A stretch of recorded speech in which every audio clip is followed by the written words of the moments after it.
Hello guys, मैं Virendra Kumar, Gyan Jyoti PVT ITI college Churu.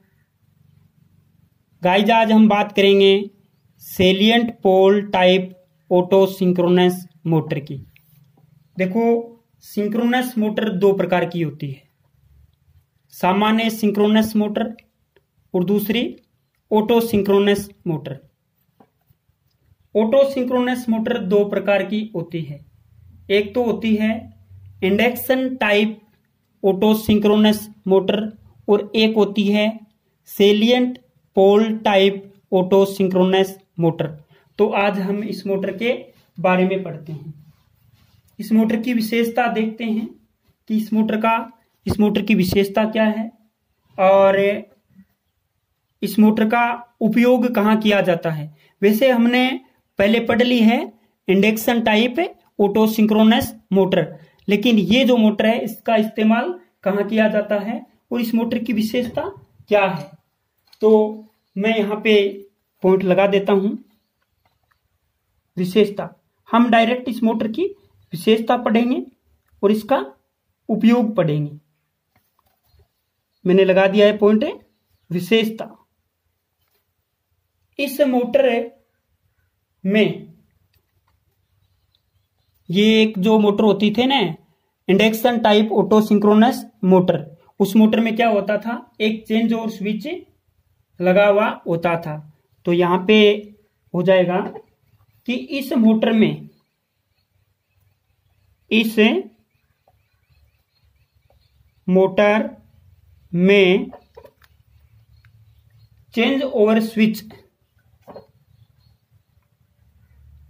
Change over switch तथा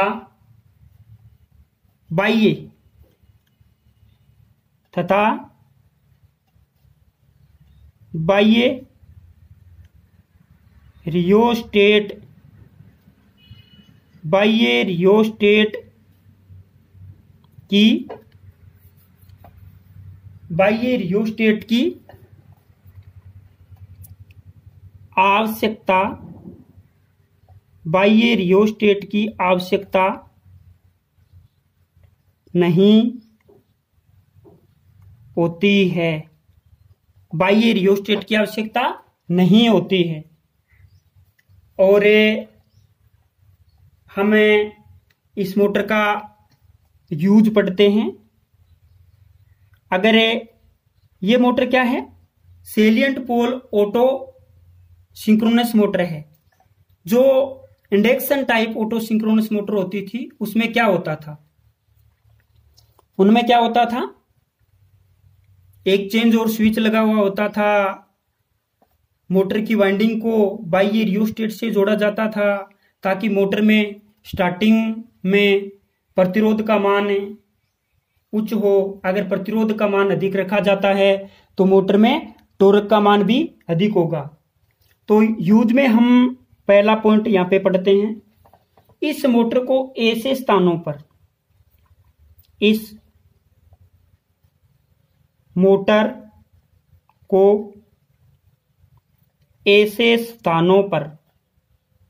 ऐसे स्थानों पर काम में लिया जाता है। इस मोटर को ऐसे स्थानों पर काम में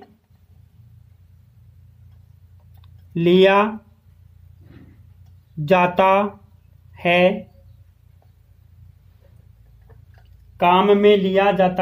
जहां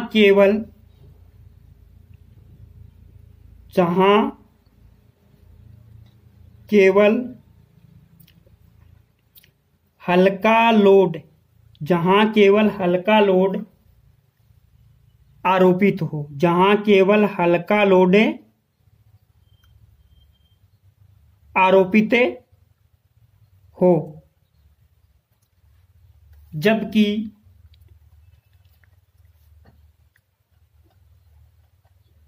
जबकि बाहरी लोड जबकि भारी लोड पर इंडक्शन टाइप, जबकि भारी लोड पर इंडक्शन टाइप ऑटो सिंक्रोनस को बोलता हूं एनएस, सिंक्रोनस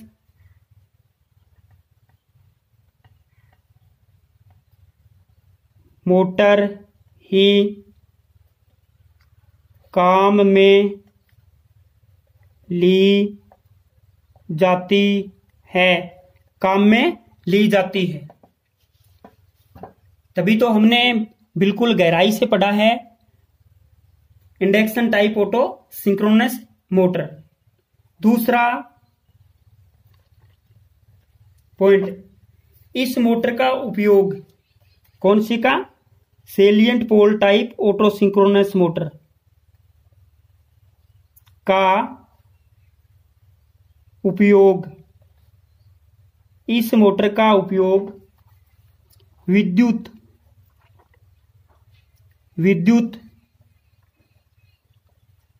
वितरण लाइनों के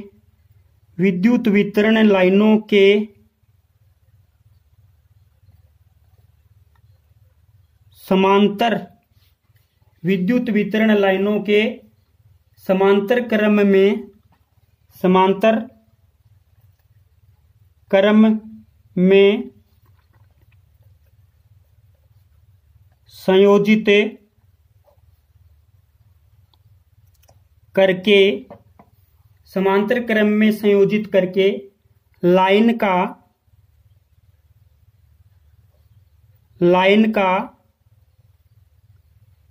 पावर फैक्टर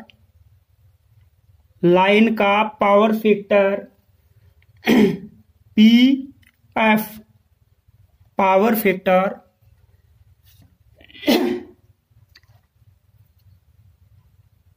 सुधारने के लिए, लाइन का पावर फैक्टर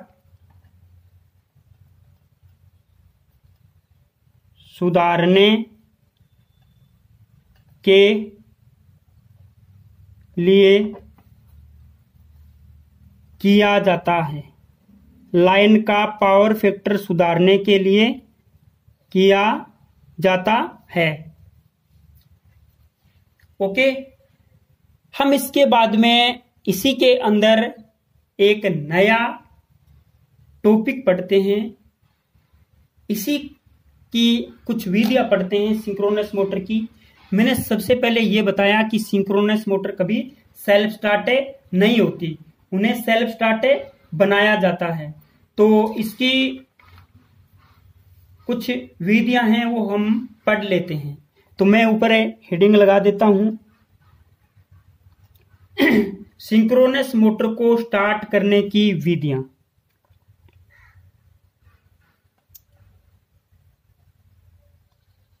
सिंक्रोनस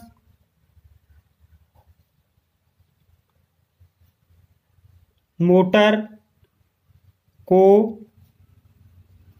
स्टार्ट करने की विधियां, सिंक्रोनस मोटर को स्टार्ट करने की विधियां। इनमें नंबर एक पोनी मोटर के द्वारा, पानी नहीं है, पोनी मोटर के द्वारा। और दूसरा डीसी मोटर के द्वारा, डीसी मोटर के द्वारा। और तीसरा स्टार्टिंग विधियों द्वारा, स्टार्टिंग विधियों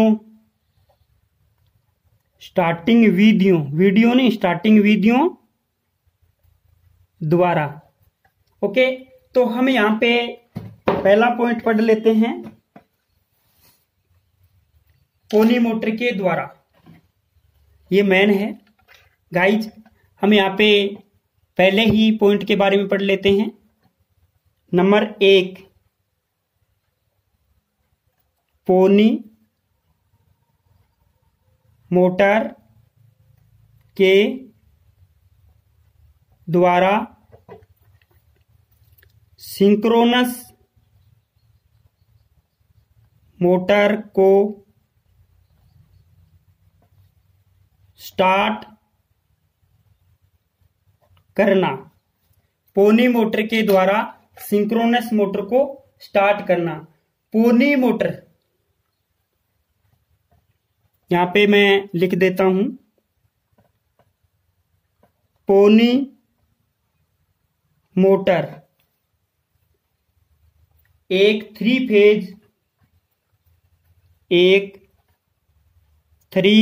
phase induction type 3 phase induction type motor है, जिसमें पोल की संख्या, जिसमें पोल्स की संख्या, जिसमें पोल्स की संख्या सिंक्रोनस मोटर की तुलना, जिनमें पोल्स की संख्या सिंक्रोनस मोटर की तुलना, सिंक्रोनस मोटर की तुलना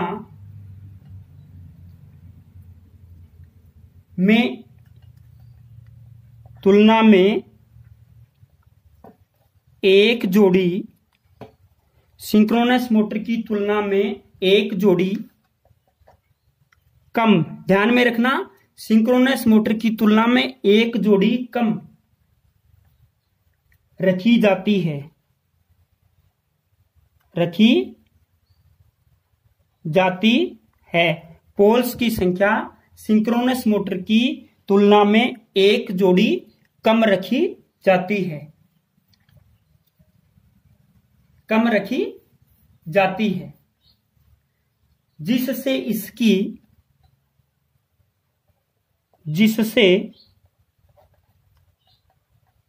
इसकी घूर्णन गति, जिससे इसकी घूर्णन गति सिंक्रोनस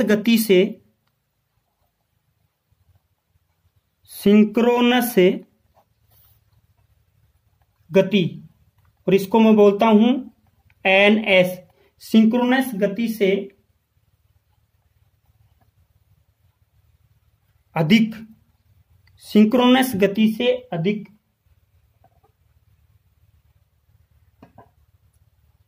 रहती है, सिंक्रोनस गति से अधिक रहती है। और इस पोनी मोटर के द्वारा क्या होता है, मोटर को, सिंक्रोनस मोटर को सिंक्रोनस गति पर घुमा दिया जाता है और बाद में इसको हटा लिया जाता है, सिंक्रोनस गति से अधिक होती है। और आपको यह भी पता है कि अगर पोल की संख्या कम है तो मोटर की घूर्णन गति अधिक होगी। जैसे आप एक उदाहरण लेते हो तो 4 पोल की जो मोटर है उसकी घूर्णन गति 1500 आरपीएम होती है, और जो 2 पोल की मोटर है उसकी घूर्णन गति 3000 आरपीएम होती है। मोटर में न्यूनतम 2 पोल हो सकते हैं और अधिकतम, वैसे तो कितने हैं लेकिन हमारे बेसिक यूज में आ रहे हैं, उस पोल की बात करें तो अधिकतम 40 पोल ही काम में लिए जाते हैं और न्यूनतम 2 पोल काम में लिए जाते हैं। अगर पोल्स की संख्या कम है तो मोटर की घूर्णन गति अधिक होगी, यानी अगर पोल्स की संख्या कम है तो मोटर की घूर्णन गति अधिक होगी। दूसरा पॉइंट है यहाँ पे डीसी मोटर के द्वारा, मैं ये पॉइंट बार बार नहीं लिखूंगा, सिंक्रोनस मोटर को स्टार्ट करना। दूसरा पॉइंट है डीसी मोटर के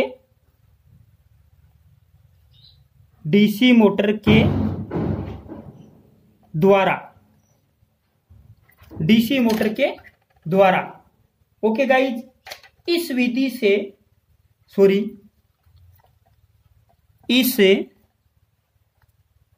विधि में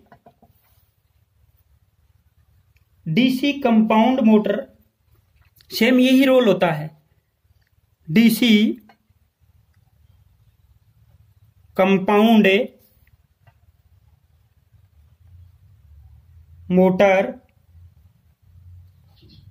काम में ली जाती है तथा इस मोटर से सिंक्रोनस मोटर को एक बार सिंक्रोनस गति पर घुमा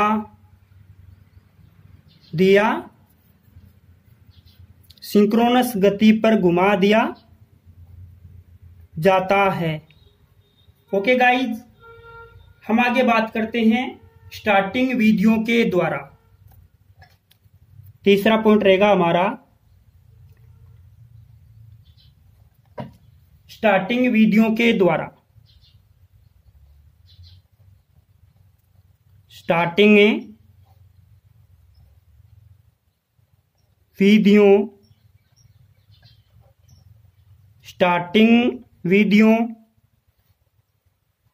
के द्वारा सिंक्रोनस मोटर की घूर्णन गति, सिंक्रोनस मोटर को स्टार्ट करना। स्टार्टिंग विधियों के द्वारा सिंक्रोनस मोटर को स्टार्ट करना।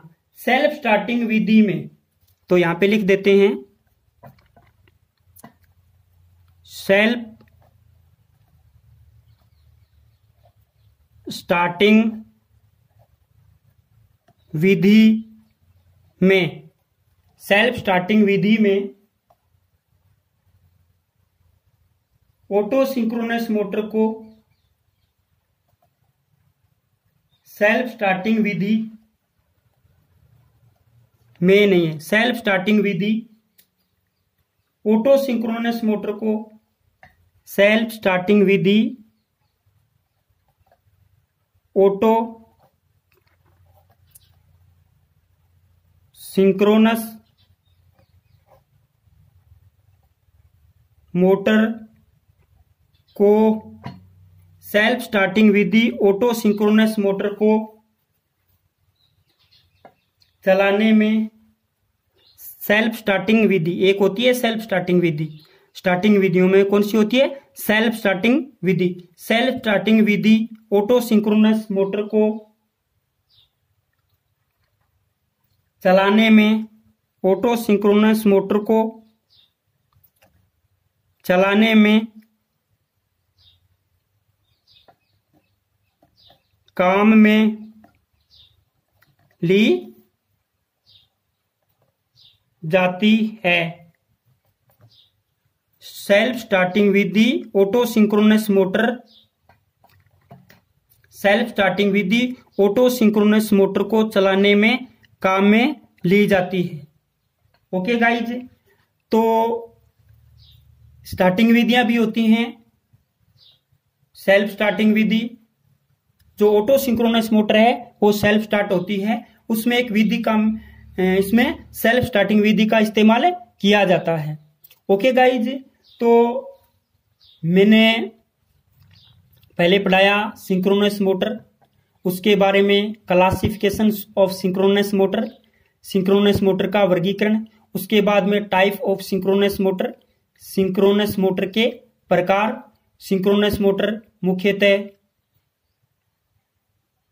दो प्रकार की होती है, सामान्य सिंक्रोनस मोटर और ऑटो सिंक्रोनस मोटर। हमने सामान्य सिंक्रोनस मोटर के बारे में पढ़ा, उसके बाद में हमने पढ़ा auto synchronous motor. Auto synchronous motor भी दो प्रकार की थी। एक तो थी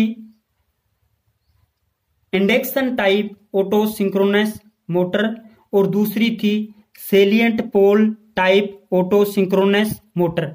हमने induction type auto synchronous motor with diagram के साथ पहले लेक्चर में पढ़ लिया है और इस लेक्चर में हमने पढ़ा है auto synchronous auto salient pole type auto synchronous motor और सिंक्रोनस मोटर को स्टार्ट करने की विधियां। तो गाइज इसी के साथ अपना ये सिंक्रोनस मोटर का चैप्टर समाप्त होता है। और सिंक्रोनस स्पीड ज्ञात करने का फॉर्मूला मैंने पहले भी बताया है और एक बार फिर बता देता हूं। NS बराबर 120 F/P होता है। हमें जब 3 फेज की मोटरें पढ़ेंगे तब इस फॉर्मूले को काम में लेंगे और पोल चेंज करके और हमें न्यूमेरिकल करेंगे। तो यहां पे F क्या है? सप्लाई आवृत्ति। F क्या है? सप्लाई आवृत्ति। और P क्या है? P है पोल्स की संख्या। पोल्स की संख्या। तो गाइज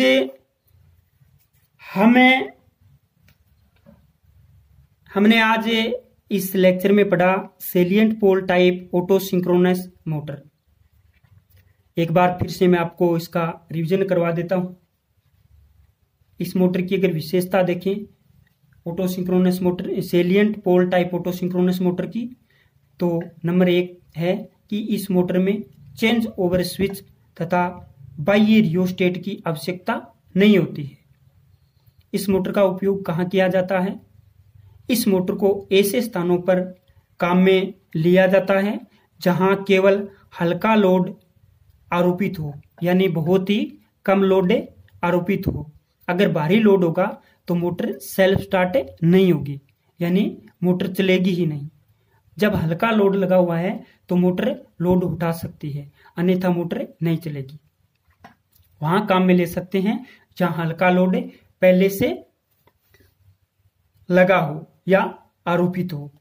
जबकि भारी लोड पर हमने जो इससे पहले मोटर पढ़ी थी induction type auto synchronous motor, तो जबकि भारी लोड पर induction type auto synchronous motor काम में ली जाती है।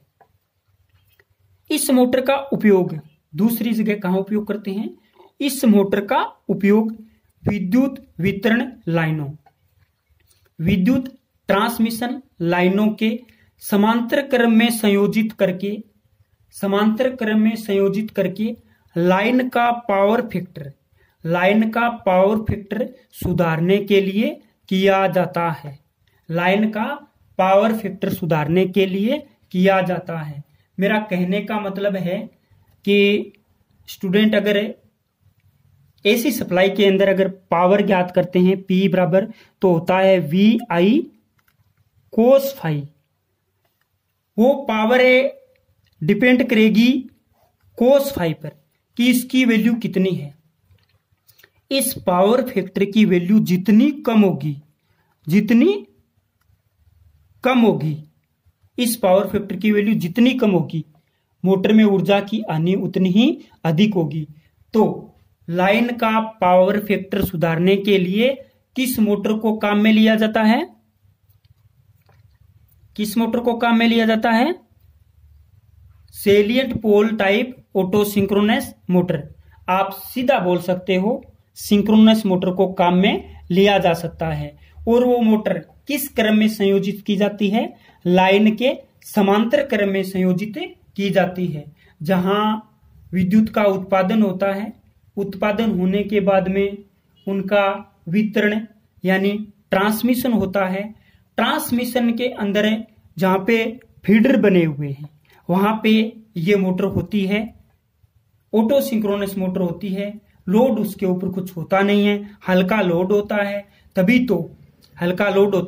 तभी तो वहां पे ये मोटर लगी हुई होती है और ये लाइन का पावर फैक्टर सुधारने के लिए काम में ली जाती है। पावर फैक्टर का अधिकतम मान इकाई होता है और पावर फैक्टर का कोई मात्रक नहीं होता। आगे हम पढ़ते हैं सिंक्रोनस मोटर को स्टार्ट करने की विधियां। तो सिंक्रोनस मोटर को स्टार्ट करने की बेसिकली वैसे तो 3 विधियां हैं, लेकिन 2 विधियां तो हम मोटर से पूरी करते हैं और एक विधि सेल्फ स्टार्ट से पूरी करते हैं। तो नंबर 1 पोनी मोटर द्वारा और दूसरी डीसी मोटर के द्वारा और तीसरा स्टार्टिंग विधियों के द्वारा सिंक्रोनस मोटर को स्टार्ट करना। यह महत्वपूर्ण है। पोनी मोटर के द्वारा आपको पूछ भी लिया जाए कि सिंक्रोनस मोटर को स्टार्ट करने के लिए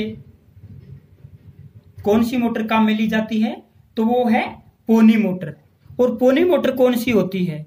पोनी मोटर एक 3 फेज इंडक्शन टाइप मोटर है जिसमें पोल की संख्या, हम जो सिंक्रोनस मोटर चला रहे हैं उसमें जितने पोल हैं उस पोल की संख्या में कम रखी जाती है।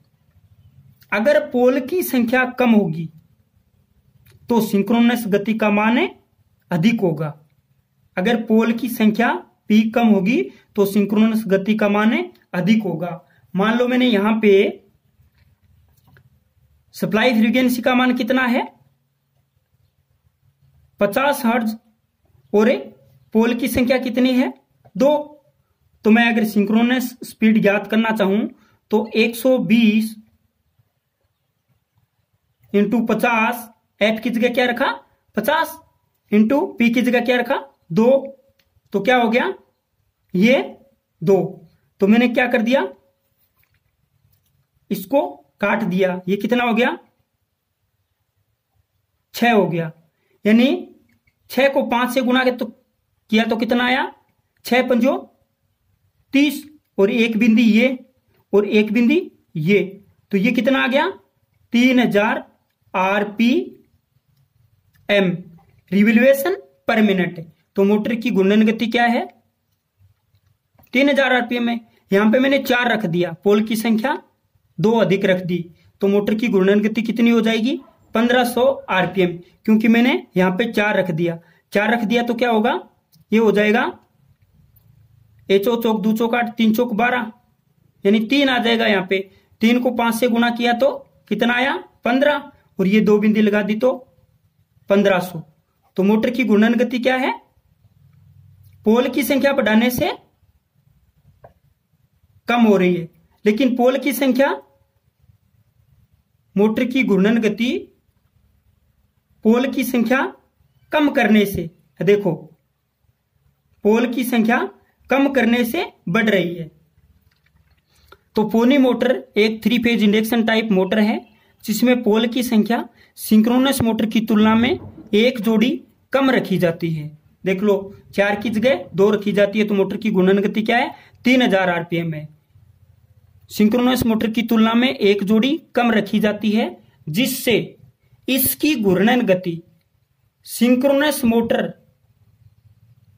की गति से अधिक रहती है, सिंक्रोनस मोटर की घूर्णन गति से अधिक रहती है। ओके। दूसरा डीसी मोटर के द्वारा, तो इस विधि में डीसी कंपाउंड मोटर काम में ली जाती है तथा इस मोटर से सिंक्रोनस मोटर को एक बार सिंक्रोनस गति पर घुमा दिया जाता है और बाद में क्या है, इस डीसी कंपाउंड मोटर को हटा लिया जाता है और मोटर सिंक्रोनस स्पीड पर घूमती रहती है। Okay guys. तीसरी विधि है स्टार्टिंग विधियों के द्वारा। तो स्टार्टिंग विधियों के द्वारा एक ही विधि काम में लेते हैं, सेल्फ स्टार्टिंग विधि। और ये विधि कौन सी मोटर में काम में ली जाती है, सेल्फ स्टार्टिंग विधि। सेल्फ स्टार्टिंग विधि ऑटो सिंक्रोनस मोटर को चलाने में काम में ली जाती है। सेल्फ स्टार्टिंग विधि ऑटो सिंक्रोनस मोटर को चलाने में काम में ली जाती है और सिंक्रोनस स्पीड NS का फॉर्मूला होता है सिंक्रोनस स्पीड ज्ञात करने का फॉर्मूला 120 F/P। F क्या है? सप्लाई फ्रीक्वेंसी, P क्या है? पोल की संख्या, जिससे हम क्या है मोटर की सिंक्रोनस स्पीड ज्ञात कर सकते हैं। मैंने एक न्यूमेरिकल भी करवा के यहाँ पे दिखा दिया है। तो गाइज आज के लिए इतना ही। Thanks, all the best. अपनी सिंक्रोनस मोटर इतनी है, पूरी हो गई है। अगर किसी स्टूडेंट्स को स्क्रीनशॉट लेना हो तो वो इसका स्क्रीनशॉट ले सकता है, और कोई दिक्कत हो तो मुझे मेरे पर्सनल नंबर पर कमेंट करके पूछ सकता है। ओके गाइज, आज के लिए इतना ही। थैंक्स। यूं ही बने रहे हमारे यूट्यूब चैनल के साथ, और अगर स्टूडेंट वीडियो अच्छा लगे तो लाइक जरूर करें। इसी के साथ आपका अपना लॉकडाउन का पालन करें, घर में रहें, सुरक्षित रहें। Okay guys, thanks, all the best. हमेशा खुश रहें।